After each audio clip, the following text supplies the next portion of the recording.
Hello जी। आज इस video में हम स्टार्ट करेंगे बच्चे अपना एक्सरसाइज 13 सी। एक्चुअली एक्सरसाइज को स्टार्ट तो हम लास्ट वीडियो में ही कर चुके हैं। यहाँ पे हम इस एक्सरसाइज को कंटिन्यू करने वाले हैं क्वेश्चन नंबर 5 के साथ, तो देख लिया जाए। अच्छा, इस क्वेश्चन को ना हम बुक में ही करते हैं, है ना। देखिए, look at the bar graph given below. इस बार ग्राफ को देखना है। देख लिया। यहाँ पे हमारे मार्क्स हैं, यहाँ पे हमारे सब्जेक्ट हैं, मतलब एग्जामिनेशन में बच्चों के मार्क्स आए। Marks obtained by a student in examination. English में स्कोर किया 40 मार्क्स। चाहिए तो ना इसके ऊपर लिख लो अगर आपको नहीं दिखे तो ढंग से। हिंदी में स्कोर किया बच्चे 50 और 60 के जस्ट बीच में है, तो ये है 55। मैथमेटिक्स में स्कोर किया है 70 एंड साइंस में स्कोर किया है 20 और 30 के बीच में 25 मार्क्स स्कोर किए हैं। ठीक है, आ जाते हैं अब अपना क्वेश्चन पे आगे। रीड इट केयरफुली, इसको ध्यान से पढ़िए and answer the following questions, और इनके आंसर्स देने हैं। फर्स्ट है, what information does the bar graph give. आपको ये बार ग्राफ किसकी इंफॉर्मेशन दे रहा है। ऊपर लिखा हुआ है marks obtain bye a student in examination, है ना। तो ये पैराग्राफ भैया क्या इंफॉर्मेशन दे रहा है। Marks obtained by a student in examination. Clear. Pencil से लिखते हैं यार, पीछे पेज खराब हो जाएगा। नेक्स्ट देखेंगे second, in which subject is students poorest. मतलब किस सब्जेक्ट में स्टूडेंट जो है वो बहुत पुअर है, बहुत गंदा है। बताइए किस सब्जेक्ट में है। सबसे कम मार्क्स किस सब्जेक्ट में आए हैं। सबसे कम 25 आए हैं साइंस में। तो बच्चे सबसे पुअरेस्ट बच्चा कौन सी सब्जेक्ट में है। साइंस में। Clear. Third we have, in which subject is the student best. किस सब्जेक्ट के अंदर जो स्टूडेंट है वो हमारा एकदम बेस्ट है। बताइए सबसे हाईएस्ट मार्क्स किस में है। 70 मार्क्स है मैथमेटिक्स में। मैथ में भैया जो बच्चा है वो एकदम फर्स्ट क्लास है, वो एकदम अच्छा है मैथमेटिक्स। ठीक है। नेक्स्ट है, in which subject did he get more than 40 marks. 40 marks से ज्यादा उसको, मतलब 40 से ज्यादा किस किस सब्जेक्ट में उसके मार्क्स आए हैं। देखो 40 से ज्यादा, 40 को इंक्लूड नहीं करना। तो देखो 55 और 70 40 से ज्यादा है, 25 तो 40 से बिलो हो जाएगा। देखो भैया हिंदी में और मैथ में उसके 40 से ज्यादा आए हैं, है ना। तो हिंदी एंड मैथ, हिंदी और मैथ के अंदर उसने 40 से ज्यादा मार्क्स स्कोर किए हैं। क्लियर। Easy question. बस सिंपली इसके बार ग्राफ्स को देखकर इनके इनके इसके बार ग्राफ के बिहाफ पर कुछ क्वेश्चंस थे, उनको यहाँ आंसर करना था सिंपली। ठीक है, चलो मूव कर ले अपने क्वेश्चन नंबर 6 पर। बच्चे question number 6 we have, look at the bar graph given below. हमें पहले बार ग्राफ देखना है। बार ग्राफ है, bar graph showing the number of cycle produce in a factory during 5 weeks. 5 weeks के अंदर जो नंबर ऑफ साइकिल का production हुआ है फैक्ट्री में, ये बार ग्राफ उसको दिखाता है। यहाँ पे इस लाइन पे वीक्स है, first week second week 5 week के अंदर है ना, और यहाँ पे कितनी साइकिल प्रोड्यूस हुई, यहाँ ये नंबर ऑफ साइकिल का है ये लाइन। ठीक है, चलो study the paragraph carefully and answer the question given below. अच्छा, इनके पहले ही नंबर लिख लें। फर्स्ट वीक में हमारी ये 600 साइकिल्स मतलब प्रोड्यूस हुई है। सेकंड वीक में हमारे पास 1000 साइकिल प्रोड्यूस हुई है। थर्ड वीक में बच्चे हमारे पास 800 साइकिल प्रोड्यूस हुई है। फोर्थ वीक में हमारे पास 500 साइकिल प्रोड्यूस हुई है। फिफ्थ वीक में हमारे पास बच्चे बच्चे बच्चे बच्चे, ये लाइन जा रही है, स्केल से देखनी पड़ेगी क्योंकि ऐसा लग रहा है कहीं बीच में ये लाइन जा रही है। चलो चेक कर लेते हैं, बीच में नहीं जा रही, एग्जैक्ट 700 पे जा रही है।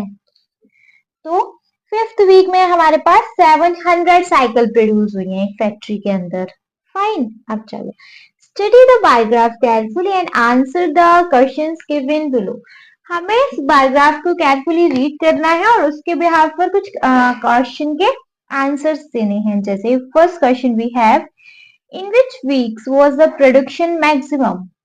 किस वीक के अंदर सबसे हाईएस्ट प्रोडक्शन रहा है साइकिल्स का? देखो, सबसे हाईएस्ट प्रोडक्शन मतलब 1000 साइकिल प्रोड्यूस हुई थी, जो कि सेकंड वीक में हुई थी, है ना। किस वीक में बच्चे हाईएस्ट प्रोडक्शन रहा है? सेकंड वीक के अंदर। Clear? Fine. Second question we have, in which week the production minimum? किस वीक के अंदर जो हमारा प्रोडक्शन है वो एकदम सबसे कम रहा है? देखो, सबसे कम हमारे पास 1600, 800, 500, 700, 500, जो कि सबसे मिनिमम है वो किस वीक के अंदर है? फोर्थ वीक के अंदर। So we can write here fourth week. Clear? Any doubt here? चलो, third question we have, what is the average production during these 5 weeks? इन 5 weeks का जो एवरेज प्रोडक्शन है वो क्या है? बच्चे, एवरेज प्रोडक्शन क्या होता है? हमें यहाँ पे एवरेज निकालना है इन पांचों ईयर का। कैसे निकालेंगे बच्चे? इन सारे नंबर ऑफ प्रोडक्शन को हम पहले प्लस करेंगे। यहाँ कर लू 600, 1000, 800, 500, 700, और जब ये प्लस हो जाएंगे तो यार कितने नंबर है? 1 2 3 4 5, 5 से कर देंगे डिवाइड, है ना। एवरेज ऐसे तो निकालते हैं, जितने भी हमें नंबर से होते हैं वो कितने नंबर ऑफ टाइम है उसको हम क्या कर देते हैं? उससे डिवाइड। जैसे 7, 8 और 8 16, 15, 15 और 5 20, 20 और 20 और ये 1000, 21, ये हो गए हमारे 2000, ये हो गया 3000, ये हो गया 3600, है ना। इसको डिवाइड कर देंगे 5 से तो क्या आएगा? 5 7 जा 35, 5 2 जा 10, 0। मतलब कि हमारा एवरेज प्रोडक्शन क्या रहा है? 720 साइकिल्स पर वीक। ठीक है, ये हमारा एवरेज प्रोडक्शन रहा है। नेक्स्ट है fourth, how many cycle were produce in first 3 weeks? First 3 week में, फर्स्ट सेकेंड और थर्ड, इन 3 वीक्स के अंदर बच्चे हमारे पास कितनी साइकिल प्रोड्यूस हुई है? देखो, इनको प्लस कर लो, 1000 और 800, 18,000, अरे 1800, 1800 में आप 6 और प्लस कर दो, 18, 90, 20, 21, 22, 23, 24, बच्चे ये है 2400 साइकिल्स। कितनी साइकिल हमारी फर्स्ट 3 वीक्स में बनी है? क्लियर? कोई डाउट नहीं है तो बच्चे मूव करेंगे अपने क्वेश्चन नंबर 7 पर, which is 51 students from a locality use different mode of transport to go to school. मतलब 51 स्टूडेंट्स हैं जो कि डिफरेंट मोड यूज करते हैं, मतलब अलग अलग चीजों से, अलग अलग ट्रांसपोर्ट से स्कूल जाते हैं, as shown by the bar graph given below, जो कि हमें बार ग्राफ में दिखाया गया है। देख लेंगे। देखो ये क्या, जैसे कार से 6 बच्चे स्कूल जा रहे हैं, बस से लिख लेंगे 6 है, बस से जा रहे हैं 14, इसके ऊपर लिखने से फायदा रहता है ना, ऐसे ऐसे देखना नहीं पड़ता। मॉप से जा रहे हैं बच्चे 10, बाईसाइकिल से जा रहे हैं बच्चे 16, सबसे ज्यादा बाईसाइकिल से जाते हैं, एंड रिक्शा यूज कर रहे हैं कितने बच्चे? 5 स्टूडेंट्स हमारे रिक्शा से जाते हैं। ठीक है, 51 स्टूडेंट्स का हमें ये डाटा दिया है बार ग्राफ पे रिप्रेजेंट करके।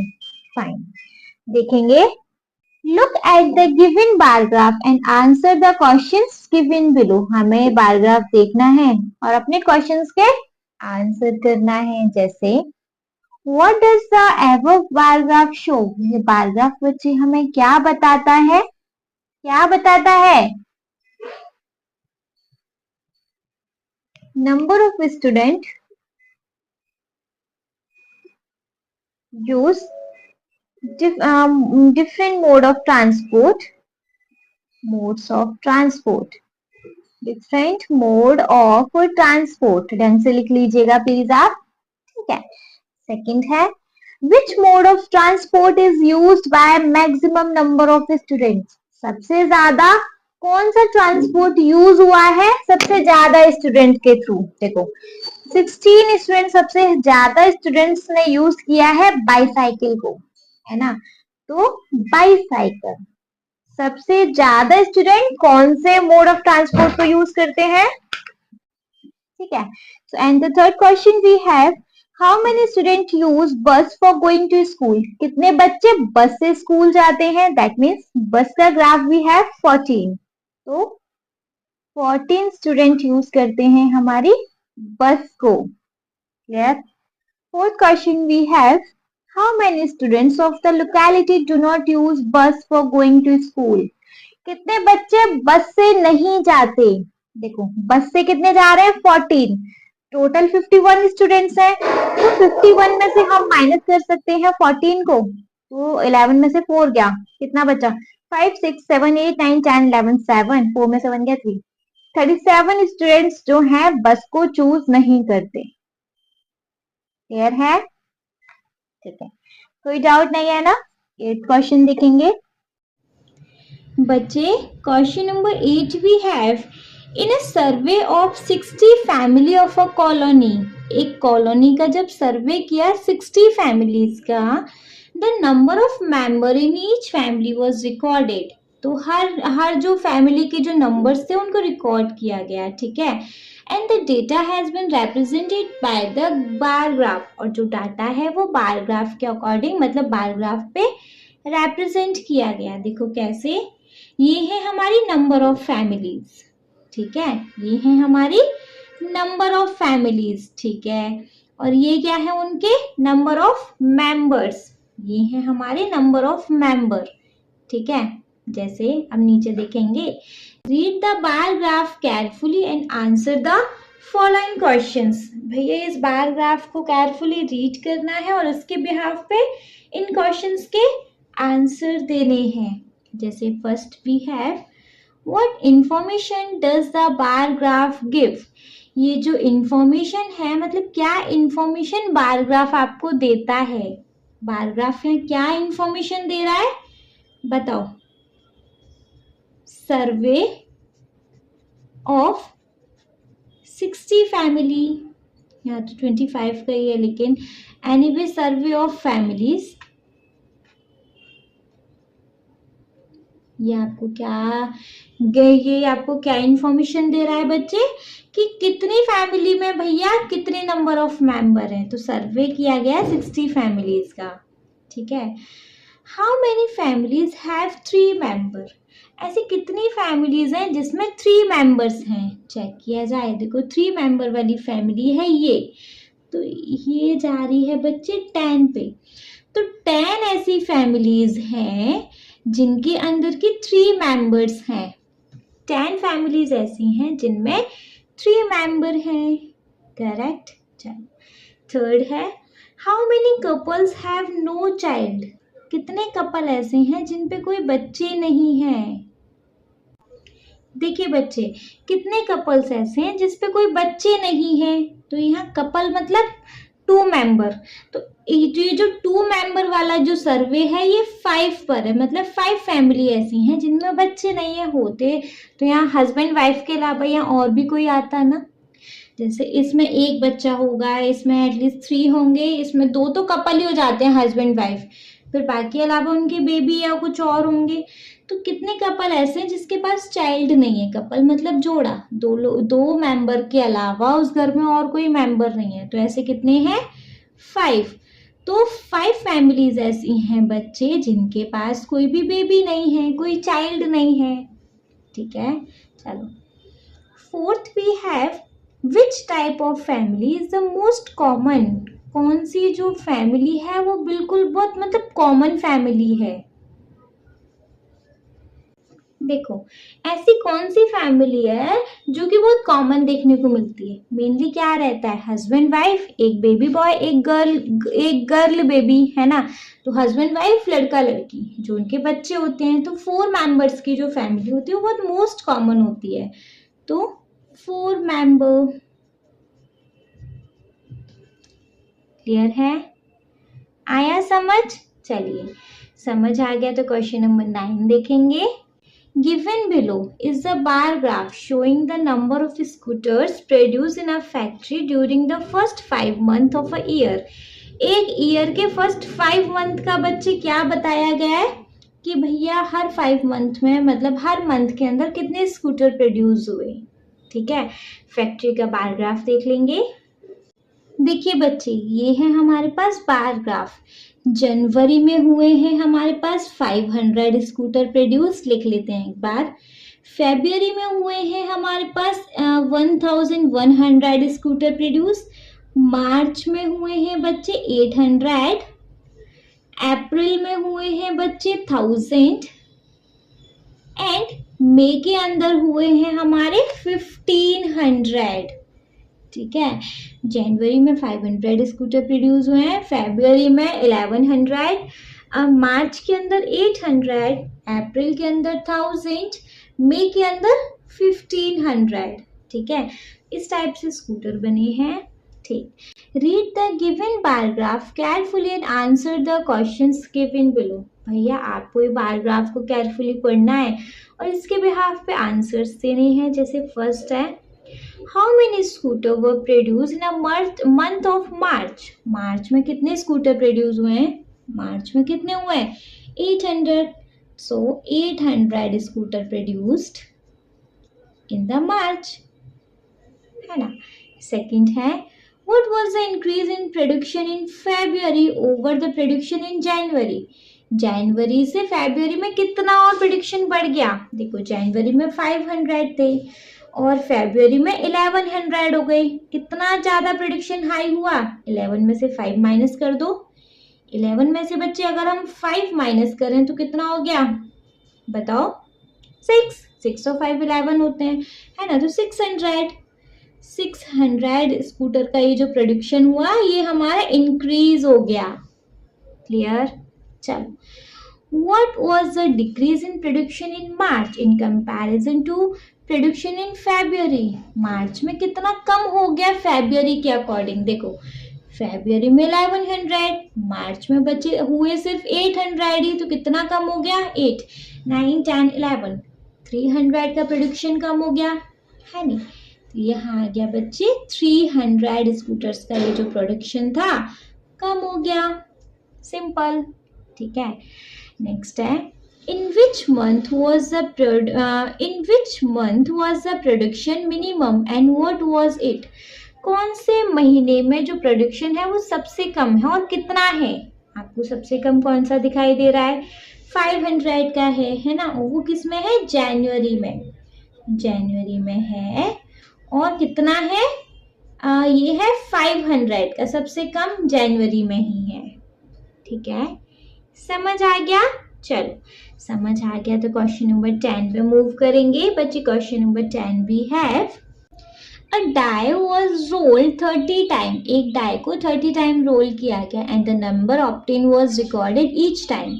और ये सारे जो नंबर्स आए डाई को रोल करने पे, वो ये सारे नंबर आए।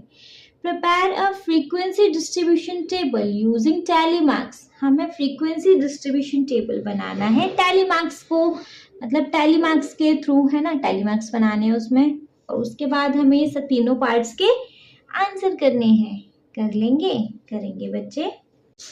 देखिए बच्चे, फ्रीक्वेंसी डिस्ट्रीब्यूशन टेबल बनाने के लिए फ्रीक्वेंसी डिस्ट्रीब्यूशन टेबल, इसको जब हम बनाएंगे बच्चे तो यहाँ पे लिखते हैं हम ऑब्जर्वेशन। यहाँ पे हम यूज करेंगे सिंपली टैली मार्क्स और यहाँ यूज करेंगे नेक्स्ट में हम अपना फ्रीक्वेंसी, कि हमारी क्या फ्रीक्वेंसी आई, है ना। यही तो रहता है। टेबल बना लें। टेबल के बच्चे आप स्केल की हेल्प से ना बहुत सुंदर सा बनाइएगा। देखो, पहले हम नोट डाउन करेंगे कि हमारे पास ऑब्जर्वेशन क्या क्या आई है। असेंडिंग से स्टार्ट करते हैं। छोटे से 1 आया है, फाइन। 2 भी आया है, 3 भी है, यहाँ पे 4 भी दिख रहा है, 5 भी दिख रहा है, 6 भी दिख रहा है। टेबल को कर दो बंद। ठीक है, चलो नीचे टोटल लिख लेंगे। टोटल हमारे पास 30 है, रिमेंबर इट, सब प्लस करके हमारे पास 30 आना चाहिए। चलो 1 कितने टाइम है? 1 2 3 4 5 6 7 8। 1 है हमारे पास 8 टाइम, 1 है 8 टाइम। 2 है 2, 1 2 3 3 3 3 ओनली 3 टाइम 2 है।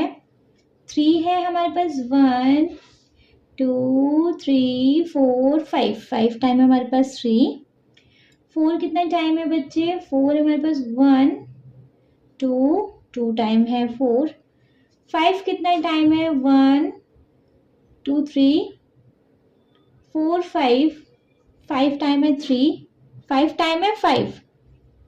6 कितना टाइम है? 1 2 3 4 5 6 7 टाइम है हमारे पास 6। अच्छा चेक कर लें इन सबको कि इन सबका टोटल 30 हुआ है या नहीं, क्योंकि 30 टाइम का ये जो ऑब्जर्वेशन है ये है। 8 9 10 11 12 13 14 15 16 17 18 19 20 20 25 और 25 कितना हो गया? 30। दैट मीन्स हमारी ऑब्जर्वेशन करेक्ट है। टेली मार्क्स बना दें 8 1 2 3 4 5 6 7 8 करेक्ट। नेक्स्ट है 3 1 2 3।